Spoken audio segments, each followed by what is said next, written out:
All right, welcome back. Hope you're having a good day. It's been 4 months since I've done anything with this guy here. It's another ficus. It's another Ficus Microcarpa. I will put the link in the description to the previous video to this guy. I had actually separated it out from a larger clump that I had. I kind of talk about that a little more in that video. Although I do realize in that video I didn't include any pictures, so I'm going to include some old pictures here in the background. What it was, this was a big clump that I got with all my other larger Green Island or Ficus Microcarpas. I decided to keep this one all together as I did with one of the bigger ones.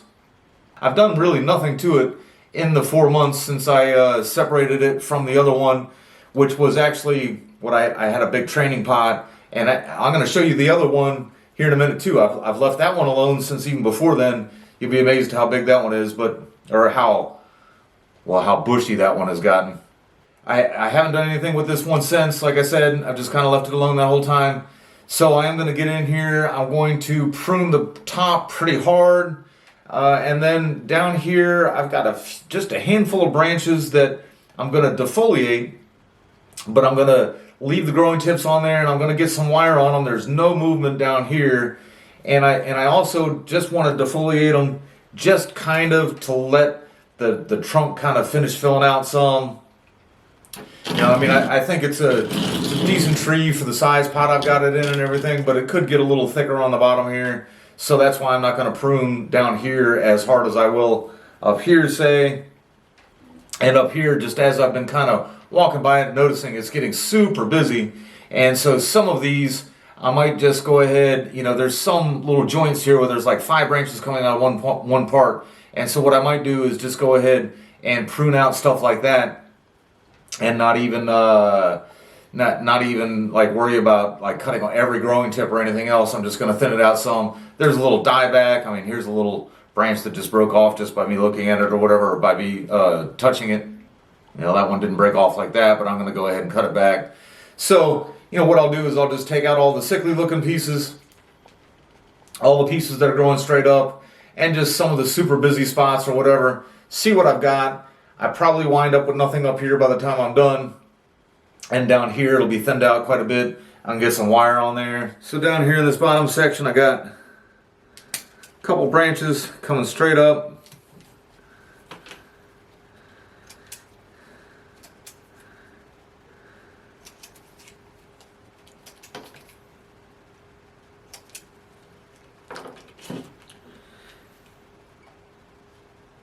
And then just some bigger leaves here on these branches that I also clearly did not prune when I did the original video.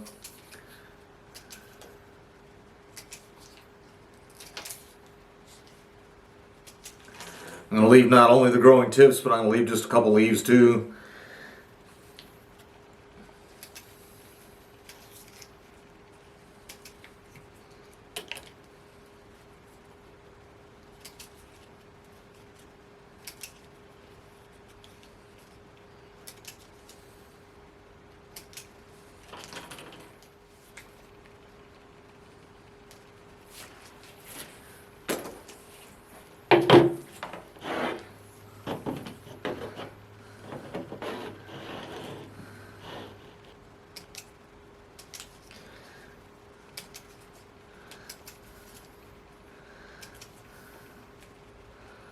Now that I'm looking at it, I remember this back when I did this original, when I took it out of the original pot. It's really in a strange place. I kind of left it there as a little assurance, but I'm going to take that out. That's just kind of in the way it was kind of coming out of the side there and coming across.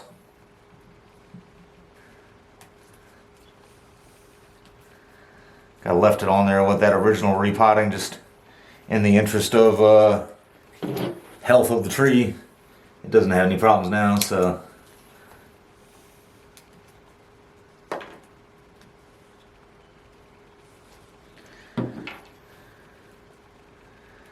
And again, that one, if I left that, that would just wind up growing in the other trunk. Sometimes that's the problem. You want back budding, but then if you do have a clump style like this, and they keep getting leaves growing in towards each other, That doesn't really do any good. And so down here on the bottom, eventually I'll wire these two together. And then this one, since it's kind of by itself, it's by itself with two branches. Either I'll just wire the two branches or maybe just anchor it to the trunk. I won't really have much to go up there with.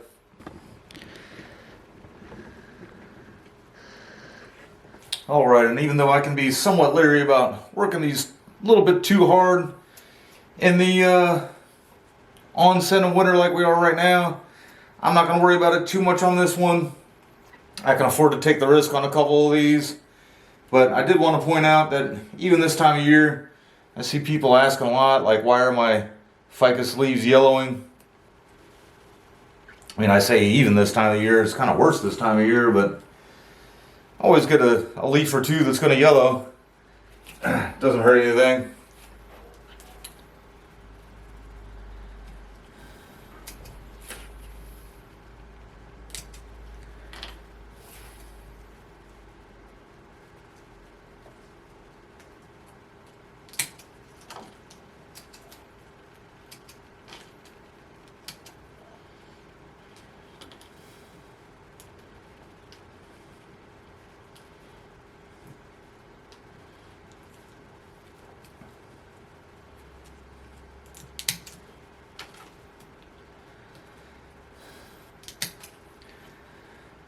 At one point I had an Italian cyst that I had cut back to nothing this time of year. I actually looked, it was Thanksgiving week, so it was this week too. I looked back in the old pictures, and that eventually came back super healthy. I think I just got worried that it took so long to recover. But this is a microcarpa. I got plenty of them to experiment with, plus I left a little life down there, so I'm not too worried or concerned.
Sometimes when I'm doing this, I'm not sure what I'm going to edit out, what I'm not. You may notice I had pruned all of these. I just defoliated here, and there's a pretty good scar. It's about the size of my finger right there. So I'm hoping that that piece will just continue to grow there and envelop that scar up. When the tree has a canopy on it, you won't be able to see that scar anyway, but it would be nice just to have it permanently healed. So that's why I left that branch there. It's kind of in a weird place, but I left it there just for that reason. I did notice that just with the repotting or whatever, that there was a lot of dieback as I went. And so been trying to kind of pop as many of the dead pieces off as I could and only leave live stuff. I'm still trying to decide if I'm going to try to wire some of these up when I'm done or not. If I do, I'll probably wind up pruning even more off.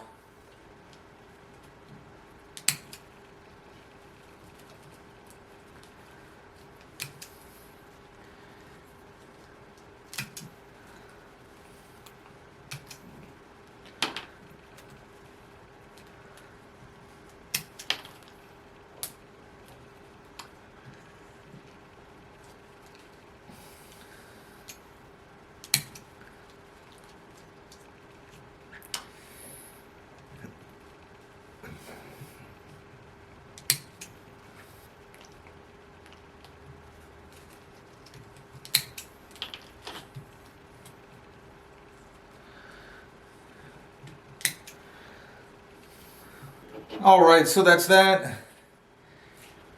As I was pruning it up, I was kind of going back and forth about doing a little wiring up in the apex. But now that I've kind of got it done, I think what I'm going to do is just prune it back a little bit harder than I did before, or I did even just right now, and take out a few more of these just spots that weren't really all that great to begin with.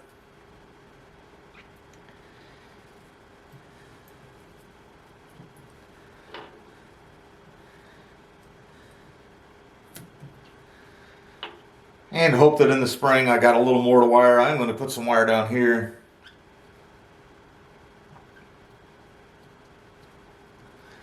As I was kind of feeling around, deciding where I wanted to put some wire, I noticed still a lot of tridents going in here.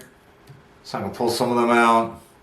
And then still just some dieback at the tips and stuff just from the repotting. And so I'll just go ahead and eliminate some of that. And even some of these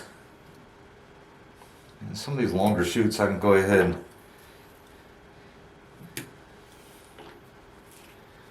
and take off some of them. Some of these things are growing into each other.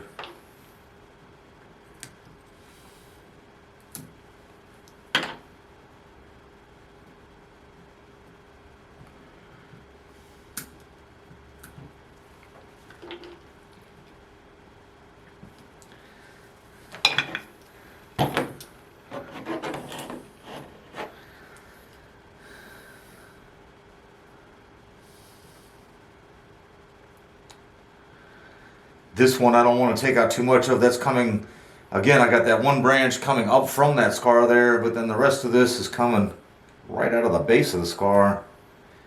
And I know you can even see just how much thicker these are up here. I know that the apical growth will push it up. These might come back slightly weak. So I'm going to leave some of that intact, although this one here is kind of growing in on itself a little bit.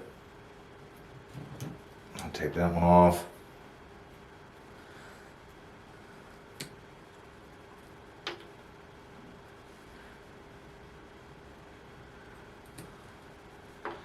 And with getting, there's another trident there.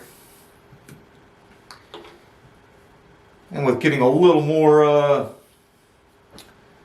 aggressive up there now, maybe I'll get some more back budding down here lower. All right, so I basically had 3 main branches down here, these 2 with a couple little sub branches coming off of them, and then this one I just got wired with like 3 wraps up the trunk. So I just anchored it there. And again, the idea is that I just had some of these were just really straight coming off of there. I didn't want to tip prune them today. It's because I'd like to keep some energy going out that way. You know, I don't really want anything like this, but at the same time I want to keep the energy going out this way. And I think with the super hard prune up here, this should, with me leaving the tips, the sap flow down here will keep going. And so I'm hoping to get even some back budding occurring along on the branch here. And so, like I said, I just don't want them out here all perfectly straight. So I'll get a little bend in there. I'll probably wind up having to cut this wire off. So I'm going to try to leave it on there, have it bite really well, and I'm thinking I will get some back budding in between the wire and everything. We'll see how it turns out. But all right, we're going to take a quick look at its sister and see how it's doing. And all right, this is the sister tree, if you can call it that. Might be the big brother tree. This is actually where the tree I just worked on used to sit in this pot right here. And these 2 guys, this is just this is a little willow leaf cutting that I got going. It's the only one that's really surviving, or the only cutting I've ever actually had live from a willow leaf. And I had it in such a small pot, I started thinking that was a problem, so I've actually got it resting in there. It's got an escape route into the substrate in this pot. And then this is a little mesh pot that I actually tried to do a little fusion project with. And there's only 2 trees that are left in there. It actually comes from my original repotting of this. I didn't really think about that when I put it in here. I put it in here because it's in this little mesh thing.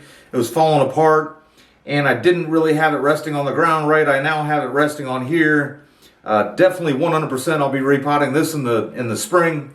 My plan is to probably repot this one in the spring.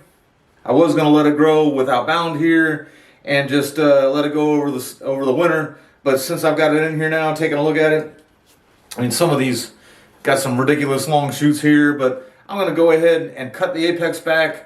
Some, you know, not too terribly hard, but just some of these that are sticking out 4 or 5 inches above the rest. And then just, like I said, kind of get a couple of those huge shoots coming out of the bottom. I have a few ficus that,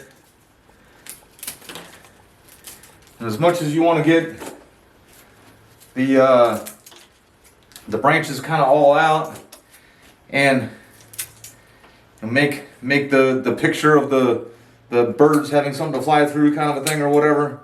I have a bunch of them that I think eventually you can just really hedge prune. Once you kind of get, you know, the trunk exposed like you'd like it, things like that.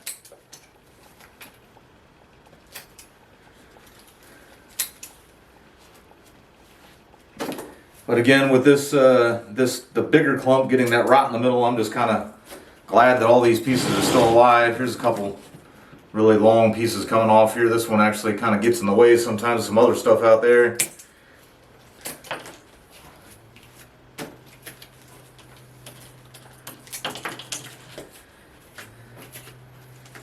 And again, just kind of doing some of this.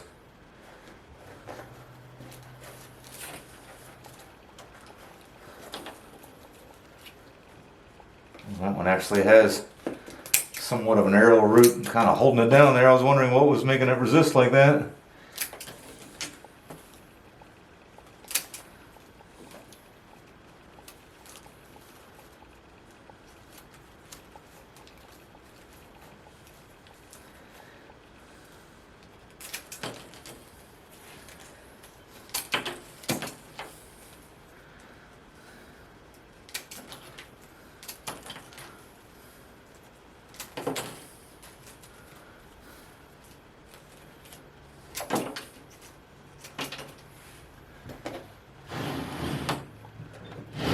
That's most of the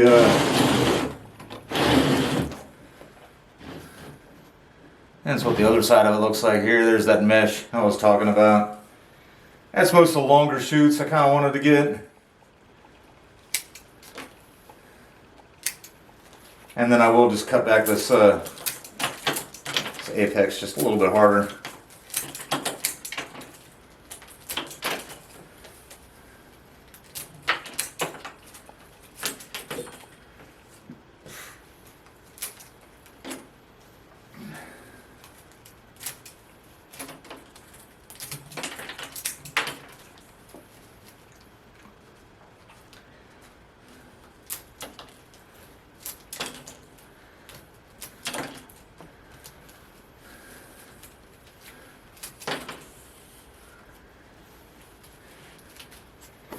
And that'll do for now.